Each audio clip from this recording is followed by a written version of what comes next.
పార్టీలు ఉభయ కమ్యూనిస్ట్ పార్టీలు నిజంగా ఏమాట అంశాల వారీగా అప్పట్లో ఉండేవి. ఎందుకో కొంత టోన్ డౌన్ అయినట్టుంది. అంటే పోరాటం చేసి ప్రయోజనం లేదని ఏమన్నా వెనక్కి తగ్గారా? ఎందుకంటే ఫ్యాక్ట్ షీట్లో ఎంత స్పష్టంగా కనిపిస్తోంది, అమెరికా నుంచి $500 బిలియన్ విలువైన ఉత్పత్తులు కొనుగోలు చేయాలని ఇండియా ప్రతిజ్ఞ చేసినట్టు కాకుండా ఉద్దేశం ఉందని చెబుతున్నారు. ఇది చట్టపరమైన బంధం కాదు, కేవలం ప్రణాళిక లేదా ఒక విల్ అంతే.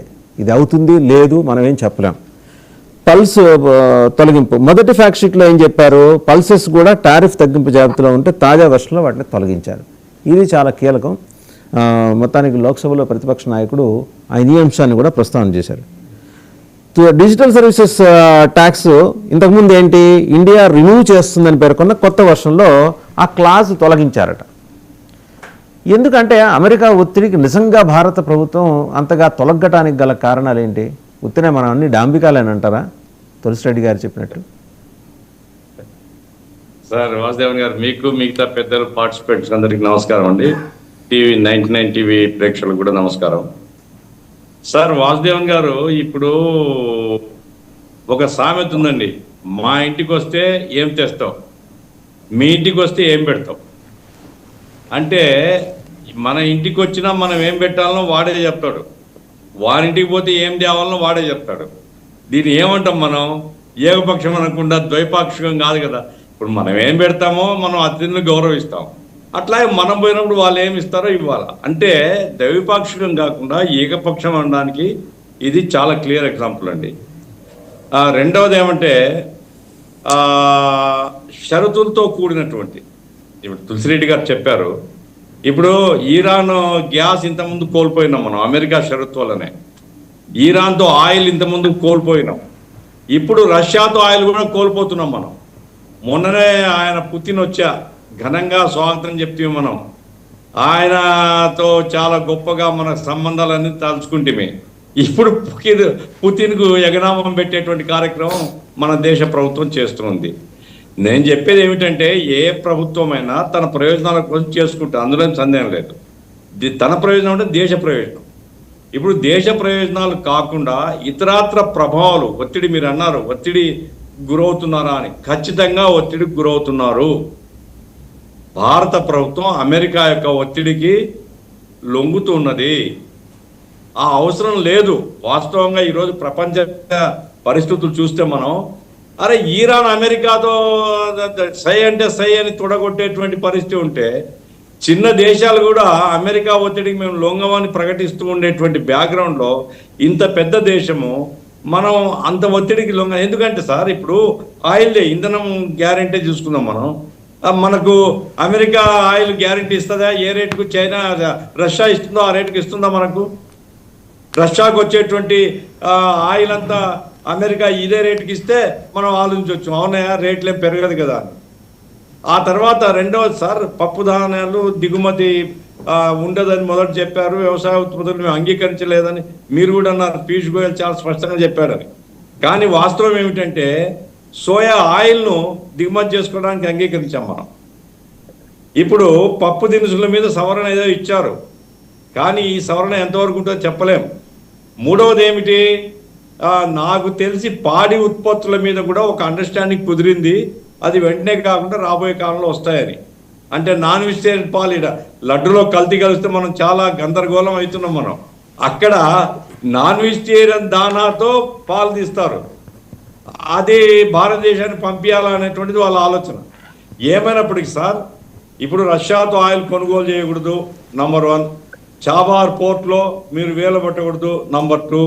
నంబర్ 3 ఏమిటంటే, భవిష్యత్తులో కూడా ఒక క్లాజ్ ఉంది అనేసి నేను తెల్లవారుజామున నేను చూశాను, గూగుల్లో సెర్చ్ చేస్తే కొన్ని చోట్ల కనపడింది. ఏంటంటే, ఇప్పుడు భవిష్యత్తులో అమెరికా ఏ దేశంతోనైనా ట్రేడ్ చేయకుండా తను మానుకుంటే భారతదేశం కూడా దానికి లొంగి ఉండాలి. ఇది కూడా ఒక కండిషన్ ఉంది అందులో. ఈ రకంగా ఏంటంటే, కండిషన్స్తో కూడినటువంటి ఒప్పందం మన సార్వభౌమాధికారానికి నష్టము. రెండవది ఏమిటి, మనం ఇప్పుడు పౌర విమానాలలో మనం ఉత్పత్తి చేస్తాము అది ఇది అన్నారు. ఇప్పుడు మొత్తం విమానాలు అదేమి ఎయిర్ బస్సులు కాకుండా మొత్తం బోయింగ్ నుంచి కొంటామనేసి అంగీకరించారు. ఆ రకంగా $500 బిలియన్ అంటే దాదాపు 45 లక్షల కోట్ల రూపాయల వ్యాపారము గ్యారెంటీ ఇచ్చినాం మనం. ఈ రకమైనటువంటి ఒప్పందాలు దీంట్లో సార్ ఐటీ ఇండస్ట్రీ మీరు ఒక ప్రశ్న అడిగారు తులసిరెడ్డి గారితో. నేను వినింది ఏమంటే sir, TCS company, Infosys company, ఇటువంటి ఇండియన్ కంపెనీస్ అన్ని బాగా సఫర్ కాబోతున్నాయని. ఎందుకంటే రెండు వైపులా ట్యాక్స్ పడుతుంది వాళ్ళకి. మన ఎక్స్పోర్ట్ మనం చేసేదానికి ఇక్కడ ట్యాక్స్ చేస్తాం, వాడు అక్కడ ఇంపోర్ట్ చేసుకోవడానికి వాడు ట్యాక్స్ కలెక్ట్ చేస్తున్నాడు. మనమేమో అమెరికా కంపెనీకి 0 ట్యాక్స్, 20 years ట్యాక్స్ హాలిడే ఇచ్చినామని డేటా కంపెనీలకు. ఈ రకంగా ఏంటంటే ఈవెన్ ఐటీ రంగంలో ఇప్పటికే ఏఐ వచ్చిన తర్వాత ఆర్టిఫిషియల్ ఇంటెలిజెన్స్ మన పోటీ చాలా తీవ్రంగా పెరిగింది. లే ఆఫ్స్ ఆర్ టీసీఎస్లో లే ఆఫ్స్ అయినాయి, చాలా ఇండస్ట్రీస్ లే ఆఫ్స్ అవుతున్నాయి. ఇటువంటి పరిస్థితుల్లో మన ఐటీ రంగం, మనకు మిడిల్ క్లాస్ ఇంటెలెక్చువల్స్కు, మిడిల్ క్లాస్ ఎంప్లాయర్స్కు ఒక పెద్ద జీవితాన్ని ఇచ్చింది సార్ ఐటీ రంగము. అటువంటి ఐటీ రంగం ఒత్తిడికి గురి కావడం అనేటువంటిది మన దేశానికి ఏమాత్రం ప్రయోజనం కాదు. అదేనా కనీసం సాధించుకుని ఉండాలి. కాబట్టి మొత్తంగా తీసుకుంటే ఏకపక్షంగా సాగినటువంటి ఒప్పందం. నిన్న రాహుల్ గాంధీ స్పీచ్ కొంతసేపు విన్నాను సార్. నేను ఒక మాట అన్నాడు, ఏ ప్రధానమంత్రి కూడా దేశాన్ని ఈ రకంగా అమ్మేయడు. ఎందుకు అమ్మేసినారు అంటే మీ మీద ప్రభావం పడుతుంది. అందులో అదానీ కేసు ఒకటి రెఫర్ చేసినాడు, తర్వాత ఎఫ్స్టీన్ ఫైల్స్ని రెఫర్ చేసినాడు. ఏమున్నాయో నాకు తెలియదు. కానీ ఇటువంటి ఒప్పందాలు ఏ దేశమైనా చేసుకున్నప్పుడు, ఇప్పుడు యూరోప్ వాళ్ళు ఒప్పందం చేసుకున్నారు సార్, ఫ్రీ ట్రేడ్ అగ్రిమెంట్, వాళ్ళ పార్లమెంట్కి పోతున్నారు వాళ్ళు. ఆ రకంగా ఒక మనకు డెమోక్రసీలో ఇది ఆఫ్టర్ ఆల్ ప్రజలకు సంబంధించింది. ఏం పీయూష్ గోయల్ ఏం పోదు, నరేంద్ర మోడీ ఏం పోదు, ప్రజల మీద భారాలు పడతాయి.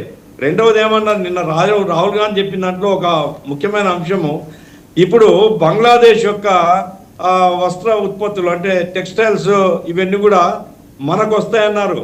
కానీ రాహుల్ గాంధీ నిన్న రెఫర్ చేసింది ఏమిటంటే బంగ్లాదేశ్కు 0% వాళ్ళు తీసుకుంటున్నారని.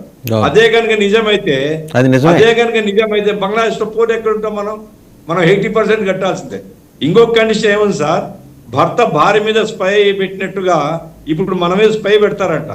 రష్యాతో కనుక పొరపాటున ఆయిల్ కొంటున్నామంటే మరొక 25% ట్యాక్స్ ఆటోమేటిక్ గా వేస్తారంట.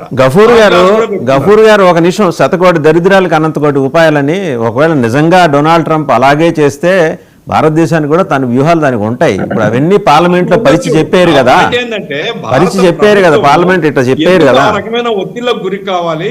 ఇది పార్లమెంట్ లో ఫ్రీగా చర్చ పెట్టొచ్చు కదా. డెఫినెట్ గా కాస్త ఆయన కుదురుగా వచ్చి ఆయన్ని లీడర్ ఆఫ్ అపోజిషన్ కాస్త కుదురుగా వచ్చి ఆ మెట్ల దగ్గర అక్కడ ఇక్కడ నుంచోకుండా లోపలికి వచ్చి మాట్లాడితే కొంచెం ఇనిషియేట్ చేశారు. నేను బాగా మాట్లాడాడు, ఏ మాట కామాట. అలా వచ్చి కూర్చొని కుదురుగా రమ్మనండి ఆయన డిస్కషన్. ప్రధానమంత్రి సమానం చెప్తాడు, లీడర్ ఆఫ్ ది హౌస్ సమానం చెప్తాడు. తులసిరెడ్డి గారు చెప్పండి, మీరు కూడా మీరు మీ ప్రజెన్స్ ఉందో లేదో నాకు తెలియదు పెద్దగా. అంటే వెనకటికి అసలు మీరే ప్రత్యామ్నాయం అనుకున్న చోట మీరు కనపడకుండా గూగుల్లో ఎత్తుకోవాల్సి వస్తుంది వాళ్ళ కమ్యూనిస్ట్ పార్టీ. అదే సరే, ఒక మాట కోట సాయికృష్ణ గారి దగ్గరికి వెళ్దాం. కోట సాయికృష్ణ గారు, ఇంత ఇర్రేషనల్గా అగ్రిమెంట్కి రీచ్ అవ్వాల్సిన అవసరం, అగత్యం ఏం దాపురించింది? మన